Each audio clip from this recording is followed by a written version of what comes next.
Hello, my name is Christine and I'm 26 years old. Today I want to tell you about the most insane and heartbreaking thing that has ever happened to me. But before that, I do want to preface this by saying that I was young and lonely when I made my decision to marry my ex-husband. I've learned a lot since then, and since I'm in a better place now, I would like to share my experience. I was only 23 when I met my ex-husband, Brad. I was fresh out of college, and all the friends I had were either busy with their own lives or moved out to bigger cities in search of jobs. While I could have left, there was always something so special about home that made me stay. I found a job that allowed me to work from home, and after work hours, I pretty much had nothing to do. One day I decided to go down to the bar and enjoy a nice glass of wine. It was really an excuse to get out of the house. I was on my second glass of wine when I was approached by Brad. He just asked me if the seat in front of me was taken, and I said no. He then sat with me at my table and we sat in silence.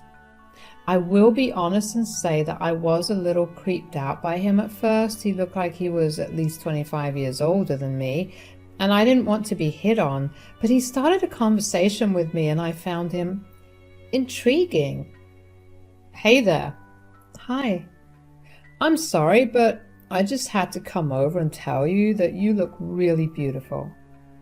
Oh, thanks. You look good too. Thanks. My name's Brad. Nice to meet you. I'm Christine. You don't look like you're from here. Oh, really? What gives me away? Well, for starters, you are in a bar wearing a suit. I can tell you, I have only ever seen men who are on business trips do that here. Bingo, you got me. I'm here on a business trip. What about you then?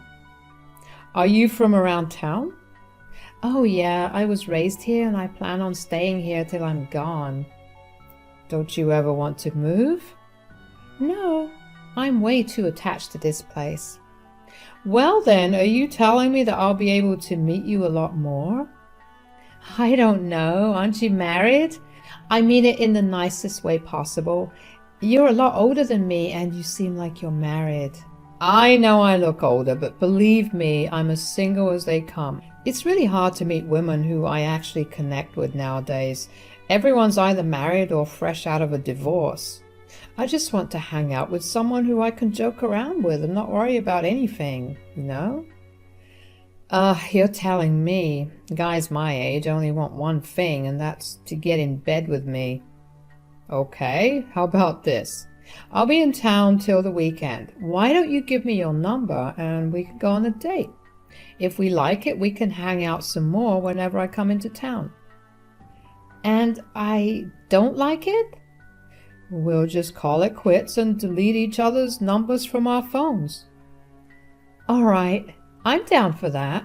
The date, the next day, was amazing. Even though I had been apprehensive at first, I decided to actually give Brad a shot. Before I knew it, Brad and I began dating. Of course, there was always one point of contention, and that was his busy schedule of travel. He was constantly traveling on business trips, and I hated that. I only got to spend 2 weeks a month with him, and I wanted more. At the start of our relationship, we fought a lot about it. But Brad would always make up for his absence with gifts for me when he returned. Eventually, I got used to his routine and just rolled with it because I loved him so much. After about a year of dating, Brad asked me to marry him. I know what you're thinking. That's way too soon to get married. I realize that now and completely agree, but at that time I truly believed that I found my soulmate. Brad understood me like no one else ever did, and it didn't matter that we had only spent 1 year together. So I said yes to him, and a month after he proposed, we eloped. The next year and a half was the most blissful time of my life. Of course, Brad's routine remained the same, but whenever he did come into town, we'd always have some activity or the other planned. We planned out hiking, beach days, resort vacations, you name it, we did it. In my mind, That only added to Brad's charm. I was happy and I thought I was living the dream. But all that came crashing down when one night I was trying to order some food for Brad and me on his phone, and I got a text from a contact called Wife Main. I was shocked to my core when I went through the chats and I didn't know how to behave. Brad kept asking me if everything was all right, but I just told him that I was feeling a bit sick. Brad ended up eating something and lying in bed next to me. I waited until he fell asleep to do my research. What I found on his laptop left me in shambles. I quickly closed the laptop and returned it to its original place and drove to my best friend Tracy's place. It was pretty late at night, but I didn't care. I must have looked like a mess because when she opened the door, Tracy looked really concerned for me. "Oh my gosh, what happened? We really need to talk." "Yeah, of course, come in. I'm so sorry to come over unannounced like this." "Shush, you're always welcome here whenever you want. Now tell me what's wrong." "Okay, so I was using Brad's phone yesterday. I was just trying to order some food for us because my phone was in the other room and I was too lazy to get it. Anyway, Brad got a text from some contact called Wife Main." "Wife Main? What does that even mean?" "Right. That's what I thought as well, so I scrolled through the chat and realized that Brad had been cheating on me." "Huh? Backtrack a little and explain to me in detail." "Well, the messages between them were very lovey-dovey. They sent a lot of cute and, well, explicit pictures to each other as well. He was telling her the same things he told me, like he loved her more than he loved anything else, how he'd burn the world down for her. You get it." "Oh my God, that's horrible." "Cheat. It gets way worse." "Oh no, what do you mean?" "After Brad went to sleep, I decided to do a little digging on his laptop. I found out who this main wife was. Her name is Samantha and she lives in the next town. Turns out they've been in a relationship for 10 years and they have kids." "What? Holy crap. Wait, so does that mean you were the side woman?" "Apparently." "I'm so broken and hurt, Tracy. I don't know what to do with myself anymore. I can't even begin to imagine what you're going through. It takes a lot to be as messed up as Brad." Wow, how did he even keep the charade up for so long? "Well, he always had his business trips, remember? Everything feels like a lie to me. I just want to lay in bed and cry for the rest of my life. What did I do to deserve this?" "No, you're not going to let that consume you right now. You have only one thing to do now." "What do you mean?" "You have to get even. Go to where his family is and reveal yourself. Create a PowerPoint for all I care about. But you need to ruin his life." "I don't know if I can. Just the thought of him makes me want to cry." Channel the sadness into anger. He didn't only ruin your life, but also his other wife and his kids. This is not how it should be. You can't let him get away with this. "You're right. Do you think you could help me out?" "Of course." Tracy and I spent the next few hours brainstorming ideas and planning out what to do to get back at Brad.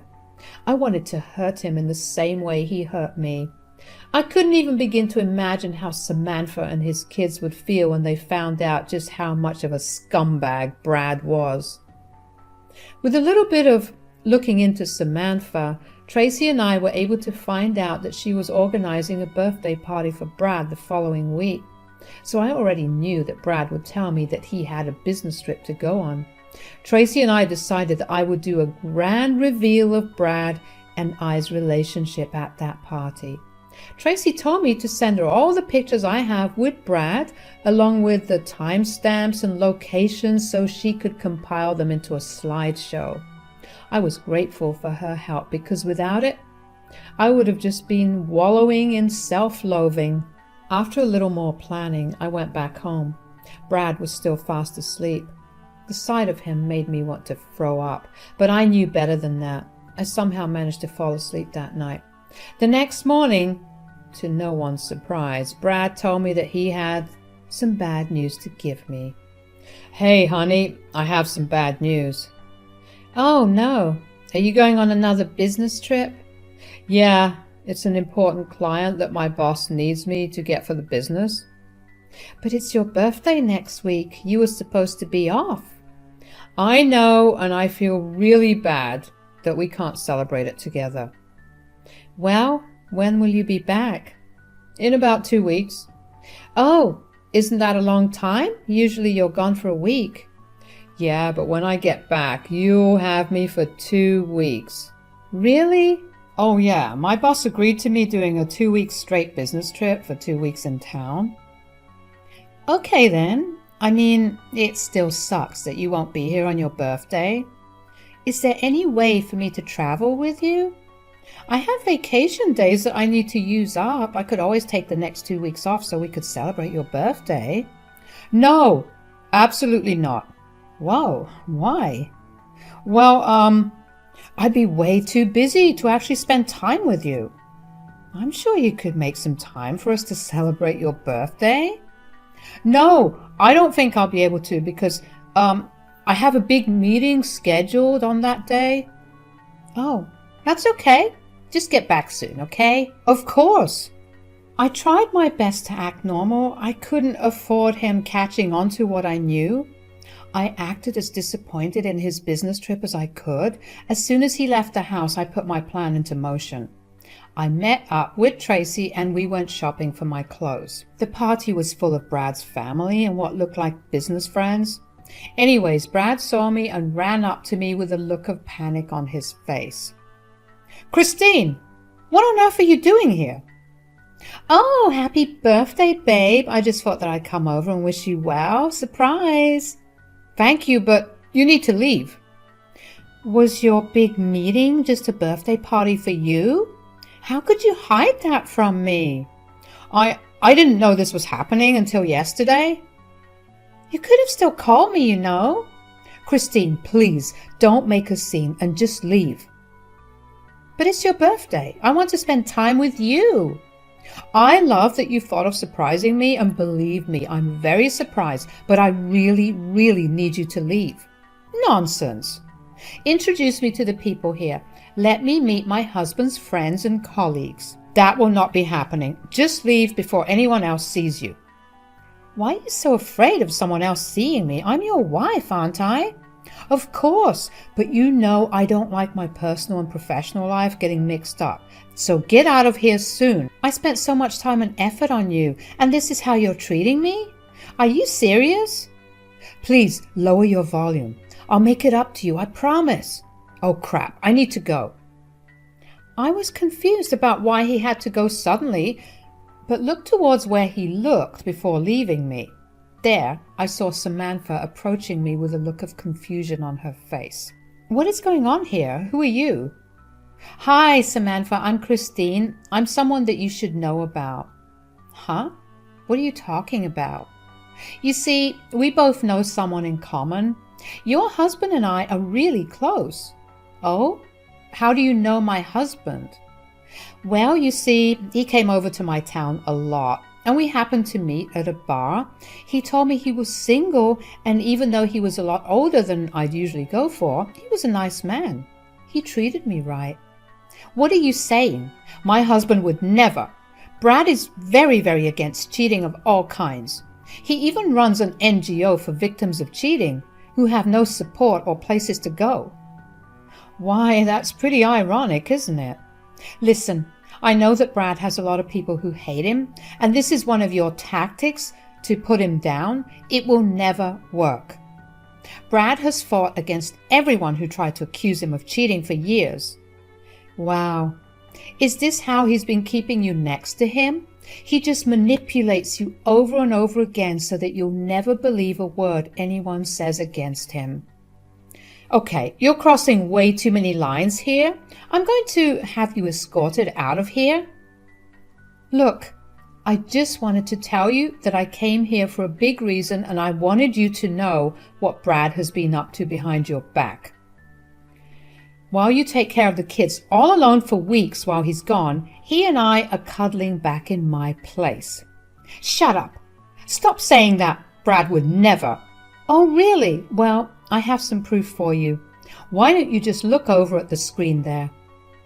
Samantha looked at me with rage, but I kept looking over at the screen so that she would follow my lead. Eventually, she turned her head when she began to hear whispers from the guests all around her. She looked up at the screen and her face fell. I could see all the questions she had written all over her face, and honestly, nothing was more satisfying than seeing her finally understand how disgusting of a man Brad was. On the screen was a slideshow of all of Brad and I's milestones. They were pictures of us at the bar, pictures of us on dates, pictures of us on vacations at various resorts and beaches, pictures of us kissing, a picture of the day we eloped and got married, and for good measure, I even put in a picture of our marriage certificate. I left nothing to be questioned about because I even had the picture timestamps put on to ensure that nobody would think I was a liar. The guests were all whispering among themselves as they stared at the screen and then at Samantha. Samantha looked red in the face. She walked towards the front of the hall and the crowd parted as if they were the Red Sea. Brad tried to walk away, but I ran towards him and blocked his path. He was going to face the consequences of his actions. Samantha quickly announced the end of the night and requested that all the guests leave. The guests slowly filed out, and in the meanwhile, Samantha and I just glared at Brad. Brad was sweating profusely and kept trying to calm us down by telling us it was all a misunderstanding. As soon as the last guest cleared the room, Samantha erupted. She began yelling at him and asking him how it could have all been a misunderstanding. Brad tried to reason with her and told her that she had gotten too old and boring. He only pursued me because he wanted to experience some fun. The disgust I felt in me at that time was enormous. I wanted to puke. How vile did someone have to be to leave his wife and kids at home and start another relationship, all because he was bored? I didn't want to hear any more from him or listen to what Samantha was going to say because I knew I'd only make myself feel worse. I was happy that I brought Brad's disgusting behavior to light, and I felt like that was all I needed to do. I walked away and went back to Tracy's. I held my tears in until I reached Tracy's place. Once I was there, I broke down and cried like I never had in my life. It felt all too real that my relationship and marriage had finally ended. Tracy was glad that our plan worked out and happy that I was out of a crappy relationship. I stayed with her for the next 2 weeks. She helped me cope with everything that had happened and was a shoulder for me to cry on. I'm truly grateful for her because I don't know what I would have done without her. By the end of the second week, staying at her place, I got a call from Brad. I went against my better instinct to ignore the call and pick it up. What have you done? What do you mean, Brad? Don't even... You've ruined my life. Just like you ruined mine and Samantha's and your kids. I see no difference. You could have just talked to me about it. And what would that have gotten me? More heartbreak? What would that have done for Samantha? You would have just found someone else to sleep with while your wife took care of everything back home. I simply did what was right. No, you ruined everything. My perfect life, my perfect job, my perfect family, all gone. All because of you. Did I force you to cheat? Did I ask you to abandon your family? Did I ask you to marry me? Did I ask you to lie? No. All I ever did was be faithful and kind and loving towards you. And how did you pay me back? With the most disgusting lie of all, you did this all to yourself. I only exposed everything. I know I made some mistakes, but this is not what I deserve. Some mistakes? Brad, everything about you is a mistake.